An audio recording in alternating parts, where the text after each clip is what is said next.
આણંદ ખરેખર નસીબદાર છે.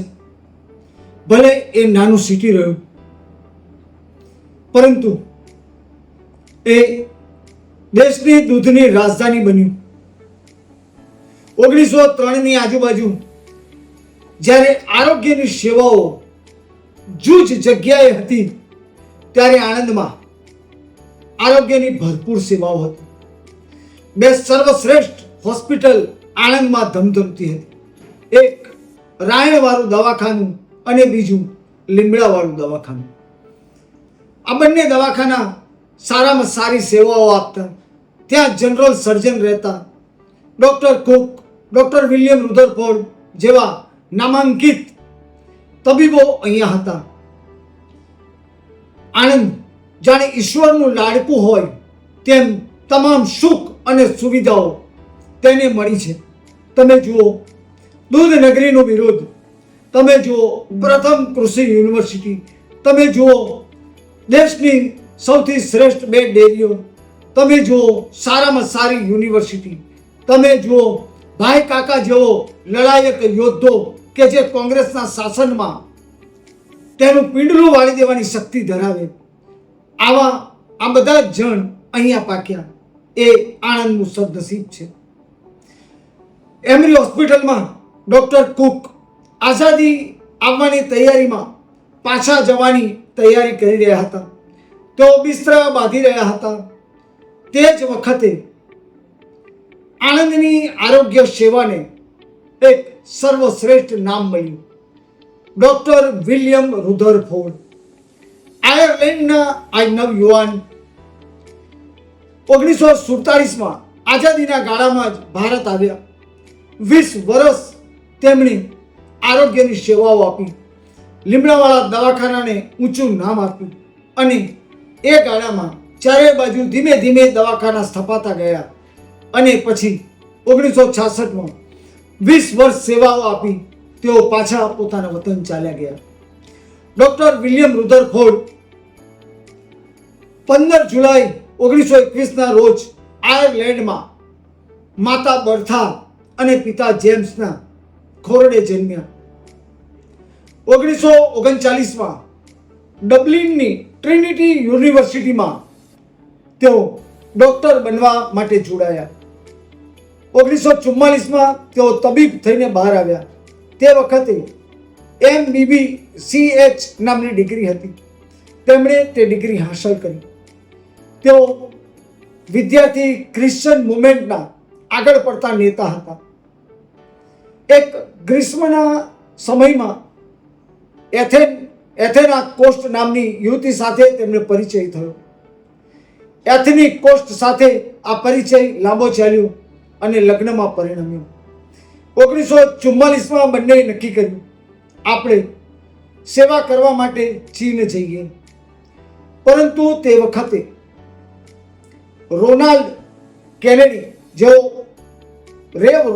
કેનેડી કે જેઓ મુંબઈમાં હતા, તેમણે તેમને પત્ર લખ્યો અને 1946માં તેમને કહ્યું, હાલમાં ચીનમાં આંતરવિગ્રહ ચાલી રહ્યો છે, એટલે તમે ચીનની જગ્યાએ ભારતના આણંદમાં આવો. આણંદમાં લીમડાવાળું દવાખાનું ચાલી રહ્યું છે. ત્યાં ડૉક્ટર JB હાનના વહીવટ કરે છે અને ડૉક્ટર બોઝ સારવારનું કાર્ય કરી રહ્યા છે. ડૉક્ટર હાના 70 વર્ષના થયા છે અને તેઓ ઈચ્છે છે કે કોઈ સેવાકીય ભાવનાવાળા વ્યક્તિ, મિશનરી જેવો ડૉક્ટર અહીંયા આવે તો તેઓ ડૉક્ટર વિલિયમ રુધરફોર્ડ અને એથની બંને જણા રેવ લોયડને મળ્યા.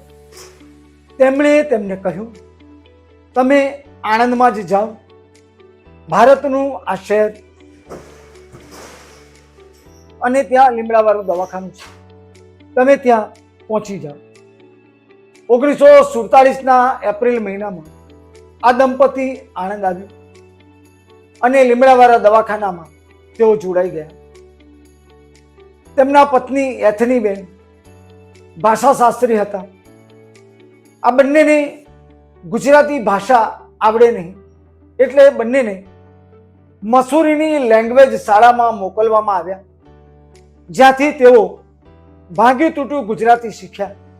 અને પાછા અહીંયા આવ્યા. અહીંયા આવી તેમણે વૈદ્યકીય સેવા શરૂ કરી. તેઓ પ્રસૂતિના નિષ્ણાત હતા. આ ઉપરાંત જનરલ સર્જન હતા.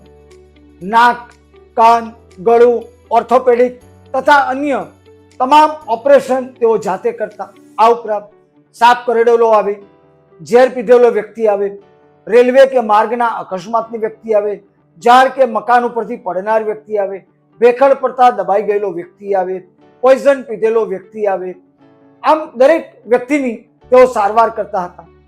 એક બાજુ ડોક્ટર કુક એમરીમાંથી ચાલ્યા ગયા. એ વખતે ઈશ્વરે તેમને મોકલી આપ્યા અને આણંદમાં ત્યારે તેમના જેવો કોઈ સમૃદ્ધ ડોક્ટર નહોતો અને એટલે જ તેમનું દવાખાનું, લીમડાવાળું દવાખાનું બરાબર ચાલ્યું. તેમણે મન મૂકીને સેવા કરી. તેઓ કહેતા, દુઃખમાંથી શિક્ષણ મેળવવું તે મારા પિતાએ મને શીખવ્યું છે. તેમના પિતાનું એક પુસ્તક હતું જેનો અનુવાદ તેમણે ગુજરાતીમાં કરાવ્યો હતો અને તેનું મથાળું આપ્યું હતું, દુઃખમાંથી શિક્ષણ મેળવો. અને તેઓ એ જ પદ્ધતિએ આગળ વધ્યા. તેઓ સામાજિક રીતે પણ ઘણા આગળ હતા. કાકા કાલેલકર, કવિ ઉમાશંકર જોશી, ત્રિભુવનદાસ પટેલ જેઓ અમૂલ ડેરીના સ્થાપક, ડોક્ટર વર્ગીસ કુરિયન, પોલ્સન ડેરીના મેનેજર વરિયાવા સાહેબ, ચિખોદરા આંખની હોસ્પિટલના સારામાં સારા તબીબ ડોક્ટર દોશી કાકા, ઉપરાંત ભીખાભાઈ અને ભાઈ કાકા ડોક્ટર એચ.એમ. પટેલ, આ બધા જ તેમને મળતા. તેમનો ડાયરો જામતો. બધા સેવા માટે તેમને ત્યાં આવતા. સેવા સુશ્રુતા હોસ્પિટલમાં જ થતી. સરદાર વલ્લભભાઈ પટેલના દીકરી મણિબેન તેમને માનવતાનો અવતાર ગણાવતા. બધા જ તેમની સેવા પ્રવૃત્તિઓથી ભાવ વિભોર હતા. તેઓ વહેલી સવારે 8 વાગ્યાથી કામ ચાલુ કરે. ઘણી વખત મધ્યરાત્રે 1 વાગ્યા સુધી તેમનું કામ ચાલતું રહે. તેઓ તે વખતે મન મૂકીને કામ કરતા. તેઓ જુવાન હતા. તેમની પત્ની એથની બેન પણ તેમને તેમાં સાથ આપતા. દર બુધવારે તેઓ લીમડાવાળા દવાખાનામાં રજા રાખતા અને કમ્પાઉન્ડના તમામ બાળકોને પોતાની સ્ટેશન વેગન ગાડીમાં બેસાડી અને તેઓ મહીસાગર નદી કિનારે જાય અને પિકનિક મનાવતા હતા. તે વખતે લીમડાવાળા દવાખાનામાં હાલ રોડ છે ત્યાં આગળ કેટલીક ઓરડી હતી. એ ઓરડીઓમાં દર્દીના સગા રહેતા અને ત્યાં જમવાનું બનાવતા. હોસ્પિટલની પાછળની ભાગે નાવા ધોવાની રૂમો હતી અને સંડાસ બાથરૂમ પણ હતા. આ ઉપરાંત તેની બાજુમાં જ 4 સ્પેશિયલ રૂમ હતા અને હાલમાં ક્રિશ્ચન કોલેજની બાજુમાં પેટ કેર યાની કે કૂતરાવાળું જે જગ્યા છે ત્યાંથી લઈ ક્રેડિટ સોસાયટી સુધી સ્પેશિયલ રૂમો હતી. આણંદના અને આજુબાજુના ગામડામાંથી ધનાઢ્ય લોકો આવતા. તેઓ આ રૂમમાં ઉતરતા. તે વખતે તેનો ચાર્જ 1 રૂપિયાથી 3 રૂપિયા સુધી હતો. બાકીની બધી જ સેવા એકદમ મફત ચાલતી હતી. વિદેશી ફંડથી અહીંયા મફત સેવાઓ ચાલતી હતી. બન્યું એવું, એક વખત હાલ અપ્સરા ટ્રેલર છે આર્ય સમાજના ખાંચામાં. તેમના માલિક શાંતિલાલ દરજી મૂળ કાઠિયાવાડના અને તેઓ બોમ્બે રહે. ત્યાં કેળાની છાલ ઉપર તેમનો પગ આવ્યો અને તેમને અંગૂઠામાં ઈજા થઈ. તે વખતે મુંબઈમાં પણ સારા તબીબો નહોતા. એમનો અંગૂઠો પાકી ગયો. તેમને ખબર પડી કે આણંદમાં નિષ્ણાત સર્જન છે એટલે તેઓ આણંદ આવ્યા. ડોક્ટર વિલિયમ રુધરફોર્ડને મળ્યા. તેમણે જોયું તેમનો આખો અંગૂઠો પાકીને ફદફદી ગયો હતો. અંગૂઠો કાપવો જ પડે તેવી સ્થિતિ હતી. એટલે તેમણે શાંતિલાલભાઈને સમજાવ્યા.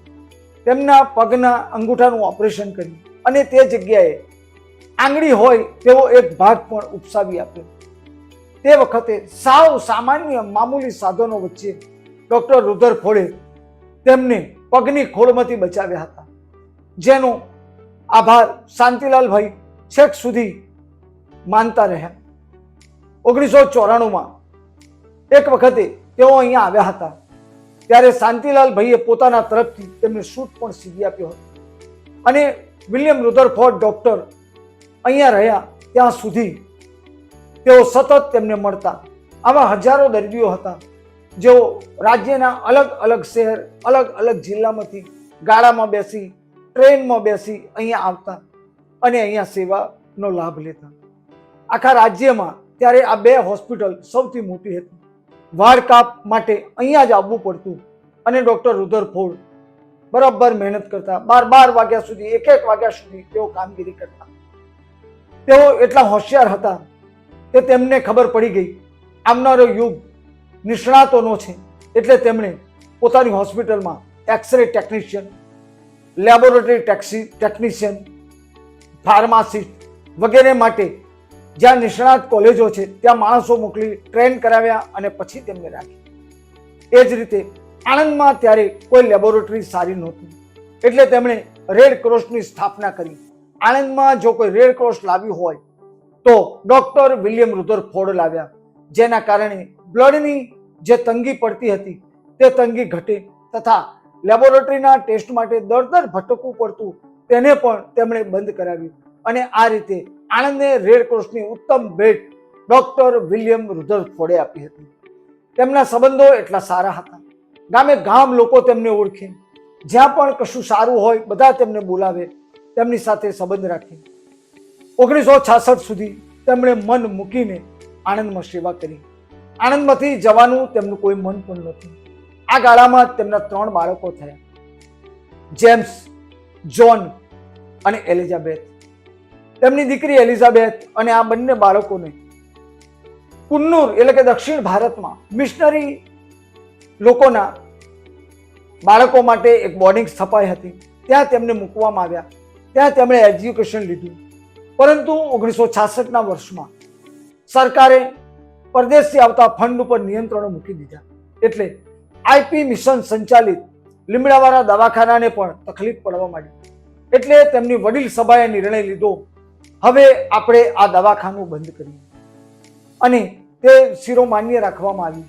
અને 1966માં આ દવાખાનું બંધ કરી દેવામાં આવ્યું. આ પહેલા ડૉક્ટર વિલિયમ રુધરફોર્ડ 1950માં 9 મહિના માટે ડબલિન ગયા હતા. ત્યાં સિટી હોસ્પિટલમાં તેમણે FRCS ની ડિગ્રી લીધી અને પાછા આવી 16 વર્ષ આણંદમાં કામ કર્યું. અને પછી 1966માં હંમેશ માટે તેમણે આણંદને અલવિદા કરી દીધું. આ પહેલા ભૂદાન પ્રવૃત્તિ વખતે વિનોબા ભાવે પદયાત્રા કરતા હતા. તેમની સાથે તેઓ વાસદથી આણંદ સુધી પણ જોડાયા હતા. આણંદ પરિભુવનમાં એક દેવળ છે, તેના ઉદ્ઘાટનમાં તેઓ ગયા હતા. આ ઉપરાંત સૈયદપુરાના દેવળના ઉદ્ઘાટનમાં પણ તેઓ ગયા હતા. આણંદના ઘણી દુકાનોમાં ઉદ્ઘાટન હોય તો બધા તેમને બોલાવતા અને તેઓ ત્યાં જતા. તેઓ આ રીતે સામાજિક સંપર્ક પણ જાળવતા, નાનામાં નાના માણસને મળતા, ભાગ્ય તૂટી ગુજરાતી બોલતા અને મન મૂકીને સેવા કરતા. 1966માં તેઓ પરત પોતાના વતન આયર્લેન્ડ ચાલ્યા ગયા.